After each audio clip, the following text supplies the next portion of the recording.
Broadcasting live from the darkest corners of the marketing internet where no tactic is off limits and the conversation always ends with Star Wars and the Marvel Cinematic Trivia.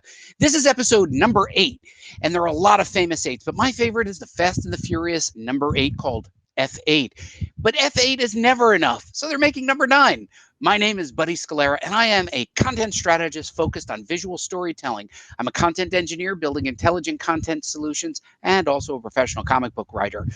I'm joined by Content Marketing Institute's own creative director, their lead designer, and the Last Jedi stationed in Cleveland, Joe J.K. Kalinowski. Good afternoon, all. How are you, Buddy? How are you doing out there in the internet world? I'm doing great. You know what? It's episode 8. What is your favorite 8, Joe? Oh, my favorite 8 has to be, once again, another Seinfeld reference. You know me, the Van Buren boys. Number 8, the 8th president named after Martin Van Buren, or the 8th president Martin Van Buren, that group of street toughs that heckled George Costanza. So that's their little gang sign. As a matter of fact, I have a running club that we talk about nothing but Seinfeld, and we text each other. We're called the Van Buren boys. So, Joe, just when I thought your trivia couldn't get more obscure, you went even more obscure. I'd like to know your birthday. So happy birthday, Joe. Thank you. Happy birthday. It is awesome. Today's episode, Joe, is a very special one. We're calling this one the Idea Etherverse. So fasten your seatbelts, get ready, and Amanda, cue the music.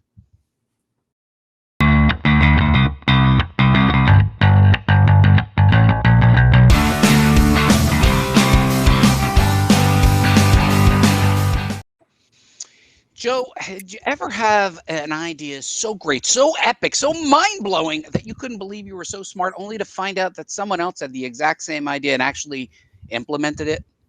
All the time. I mean, I had the idea for the rocket launch, but Jeff Bezos beat me to it. So, he Joe, has some proper funding as well. Joe, do you know that there is a word for this? This word is called the Idea Etherverse. And today we're going to be talking about the Idea Etherverse. Do you know what the Idea Etherverse is, or do you want me to just explain it to the listening audience? Because we've talked about it. We've talked about it, but why don't you give us the 30,000-foot view here, bud? 30,000-foot view, Joe. Amongst all people, creatives and non-creatives alike, there is an etherverse that floats above us with genius ideas, big and small. And at any point, an idea can float down to you and you go, oh, I have a great idea. Now, if you take that idea and do something with it, it's your idea. But if you don't, it floats back up to the Idea Etherverse and it floats over to somebody else. That's why, and Joe, join me back on screen here. That's why sometimes you'll have an idea and then you're like, wait, what was that idea? And I think that's the Idea Etherverse. What do you think of that? I totally agree. You know, there's times where I'll be driving down the road and, you know, when your mind wanders and you think of something and you're like, oh my gosh, this is so cool. Then a great song comes on and then you stop the car and you're like, what the hell was I just thinking about? And then it hits you at 3 o'clock in the morning. So, or you're going to bed and you're all of a sudden all the wheels click and it's like a vault opening and you go, oh, that's the idea. And then the problem is you're like, oh, what do you say? What's the lie do you tell yourself? I'll remember that in the morning. That's right. Yep. So that's the nature of the Idea Etherverse. And Joe, what I wanted to talk about, and hopefully the people that are watching this will get something out of this. Joe, how do you capture your ideas from the Idea Etherverse? Well, normally what I do, buddy, is, I mean, we've talked about this multiple times, but I don't leave my house. I swear to God, I do not leave the house without some kind of notebook or something with me at all times, because I showed you on our last episode, I have notebooks just full of ideas, good, bad, ugly, sketches, whatever.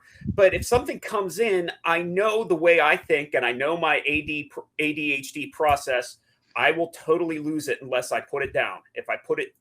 Unless I put it down in writing or on my notes or just, mention it into my notes on my phone, I'm just going to totally process it out. And then it's going to hit me later after somebody might have already taken that idea. You know, Joe, I do the same thing. Actually, here I carry these field notes. Did you Oh, there you recognize this go. one? This was the Joe Polizzi My Success book that he gave out Yeah, of one of I the remember that. content marketing world. But I carry these around, and I usually carry the silver cover so I remember to differentiate them. But I do love the field notebooks. But on occasion, if I don't have a notebook with me, if I forget to carry my book, I actually will email myself or text myself. Yep. And I think that for me, voice typing has become very helpful because sometimes I could just think faster talking and then voice typing it than I can to sit there and try and do it with my thumbs. How do you do it if you don't have a notebook with you? I always have a phone or some kind of recording device with me. Normally my phone, one of my two phones. And there's like my you know, the on the iPhone, the little yellow notes pages that you Yeah. can make. I mean, it's ridiculous. It looks like a notebook because there's so many pages and I have to scroll through and figure out where the heck I was the last time. But you know what else is very interesting, buddy? I learned a lesson from my painting 2 teacher back in 1990, whatever, at Edinburgh University. His name was Malcolm Christhilf. And he would pull ideas from the Etherverse all the time. He just had these wonderful paintings, so surrealistic. But he taught all of us, in the center console of your car, always have 4 pens and a stack of McDonald's napkins. And that were the days before these little deals. He goes, I cannot tell you how many times I pulled over on the side of the road and drawn something on a napkin or a cocktail napkin at a bar or whatever. Napkins were the perfect way to gather ideas way before the days of iPhones and stuff. But yeah, I learned from him in the early days to always have some kind of utensil to capture an idea. And you know, I cannot tell you a time or two where I have, you know, I know I'm going to forget it, so I will call my wife's cell phone as well and leave a voicemail on her cell phone. Well, and you know, one of my techniques that I've come up with, and I actually have my notebook right here. I'm not going to open it to my notebook, but what I do is when I'm at work, I reserve the right side for work. Right, Yeah. every day I do it, and I reserve the left side for my own stuff. So even when I'm at work, at a day job, and I'm in the office, I'm able to capture those, and I'm not distracted. I could be in a meeting and just be like, okay, I want to remember that this product idea. I'm going to just put it here and name the product, put it down. And then right after the meeting, I always know that my left and right will always be work will be right, just thoughts will be left. And I find that capturing my ideas from the idea Etherverse stay with me longer when I write and draw a picture. Do you draw pictures as well? Oh, sure. Yeah. I mean, there's, you know, the biggest thing for me is sketching when I'm, you know, like, here's some old content marketing world, you know, just some page layout stuff that we were talking about, and it's just hold that up again. I think you pulled it back too soon. Yeah, I think people would like to see that. You know, we were talking about some poster page layout stuff, and you Nice. know, as you're sitting there working, you know, the idea comes to your head. You know, buddy, you and I have talked before. Like we were talking about some programming design the other day, and you know, I know you said you like to use PowerPoint and stuff, you know, just to kind of make your framework. And normally I start with a piece of paper, kind of get my framework drawn out, just rough sketch, and then take that and move it into like an Adobe program.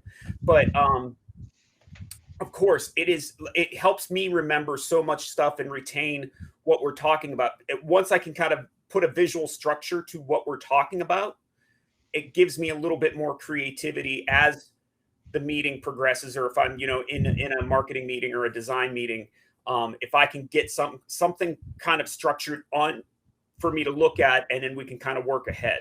Yeah, and I think that, you know, as a writer, you know, I write comics, and you can see some of them behind me. When I think about writing comics, I try to push myself to say the first idea isn't necessarily the best idea. So in the idea Etherverse, part of my strategy, Joe, is to call somebody. I will call you sometimes. I'll just randomly call up and just start sharing an idea. You for certain marketing things for the show, but then I have some fellow writers who also write comic books or write for Hollywood, who I sit down and I say, let me just share an idea with you, and then we hash it out. And by explaining the idea to someone else, it becomes to draw it out of myself. Remember, psychologists have said that the idea that you have has probably been percolating for a while, and you might have a trigger, a smell, a sight, a song, and something will come to you fully formed because it's been in the back of your mind, because it's floated down from the idea etherverse and then is in your area just for a temporary amount of time. Right. So if you don't have an item to write down, if you don't have a smartphone or any digital device, explain it to somebody, tell somebody the idea, but also don't be distracted or discouraged, rather, if somebody's like, well, I don't know if that's a great idea. Don't put it away. Just take that as additional input, because sometimes an idea requires more time to grow, more time on the vine. You are so right, buddy. As a matter of fact, a wonderful example that I just had happen to me 2 days ago. My oldest daughter is a design major at Kent State University. Yeah.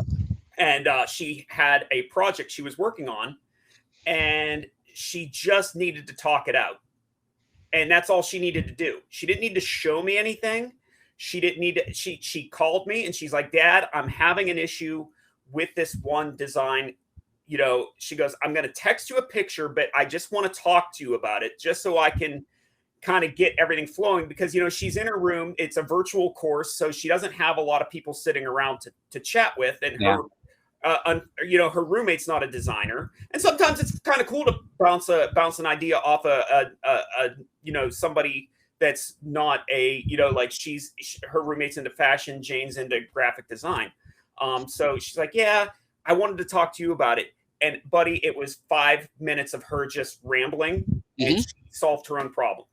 I mean, I just sat there and listened and let her talk, and interjected like once or twice, and it's perfect. It is a perfect idea. If you have nothing else, grab somebody's ear.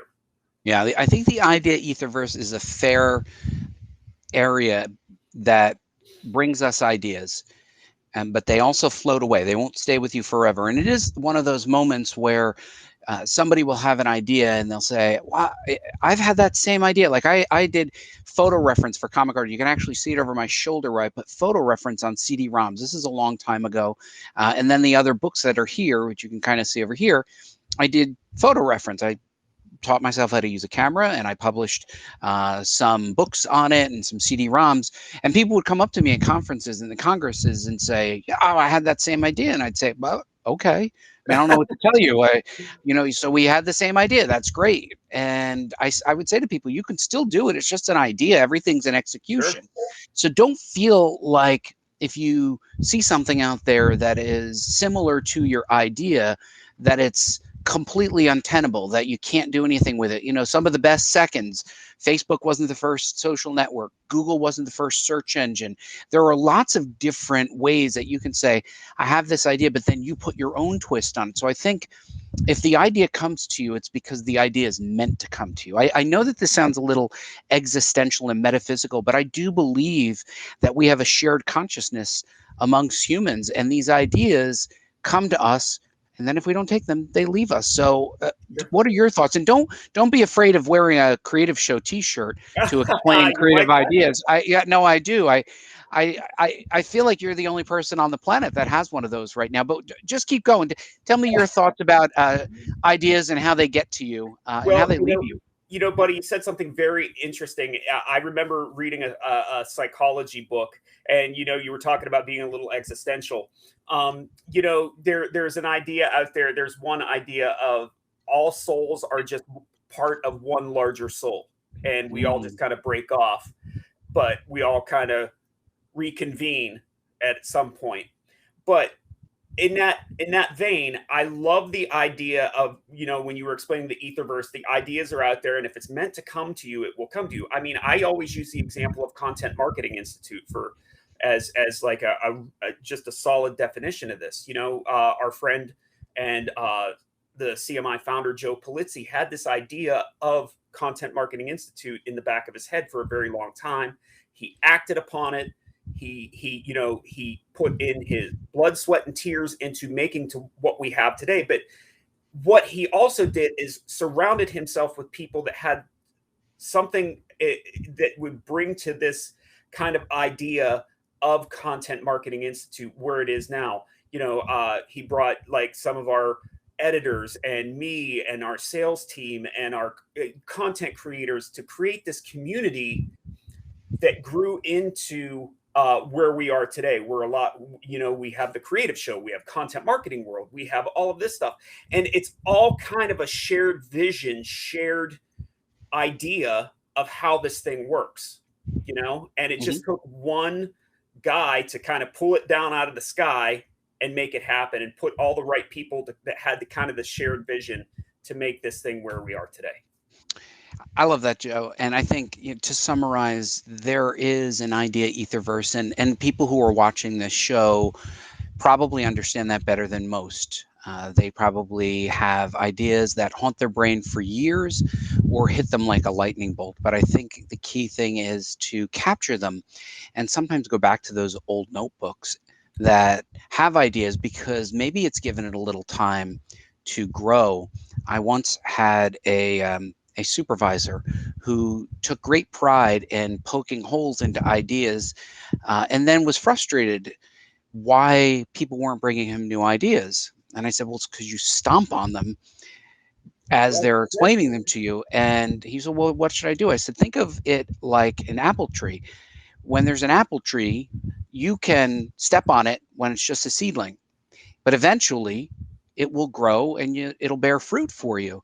You have to give it time. You have to protect that tree just as you protect ideas. And it does take a little time, because the little thing that comes out of the ground looks nothing like the apple that you'll be eating, but you have to trust that eventually it'll grow into something. That's why you have to nurture ideas the way you nurture an apple tree. That's perfect, buddy. You couldn't have explained it any better. Joe, this is the part of the show where we justify why you go to stores with active credit cards and continue to come home with stuff. We call this part of the show, Joe, What's in the Box? So each week, Joe brings home something new specifically for the creative show and also a tax write-off. Joe, why don't you show us what's in the box? What did you buy this week? Well, you know what? Let's flip the script a little bit this week. You think we could just, let me see. I think I heard a little bird tell me that a co-host of this show may or may not have found something that we would like to talk about. Buddy, I agree. What is in the box this week, Joe, Buddy Scalera? We were doing a home improvement, and there was a crawl space in my house, and I didn't know there was stuff in the crawl space that I had put away. I'm going to show you two things. Thing number one, I know looking at me physically, you can't imagine that I played sports, but at one time I did. My high school football jersey. This is this is a classic. Of course, you can see from the quality of the jersey that I didn't play a lot. I didn't spend a lot of time on the field, but I did cheer from the sidelines. This is my football jersey. And I'd like to also show you one of my many obsessions are these old style games. And I quite literally just found a complete treasure trove of these kinds of games.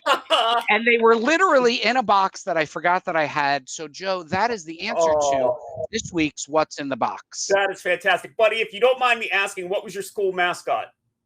Our school mascot were the Green Knights, hence the color from Sir Gawain and the Green Knights. So if you want to go see the movie, we had to read the book, and that's why we had green and white jerseys. And there you go, Joe. I see your What's in the Box and match it, and next week we'll be back to your What's in the Box. Amen. So with that in mind, I hope everybody enjoyed this episode. Before we go, Joe, where can they find this podcast, the videos and all the other videos, and how can they subscribe? Go over to contentmarketinginstitute.com and click on shows, and the list will pop down. You'll find us there amongst all of our other live streams. You can find me at JK Kalinowski on Twitter. How about you, buddy? Where can they get you? Well, they can find me with my hands raised above my head in all places, just as you see in the photo there. I'm in all places at Buddy Scalera and at all places at Comic Book School. Thank all of you out there for joining us on this special day. We look forward to seeing you again, and stay creative, everybody. Catch the Creative Show live stream the last Friday of every month.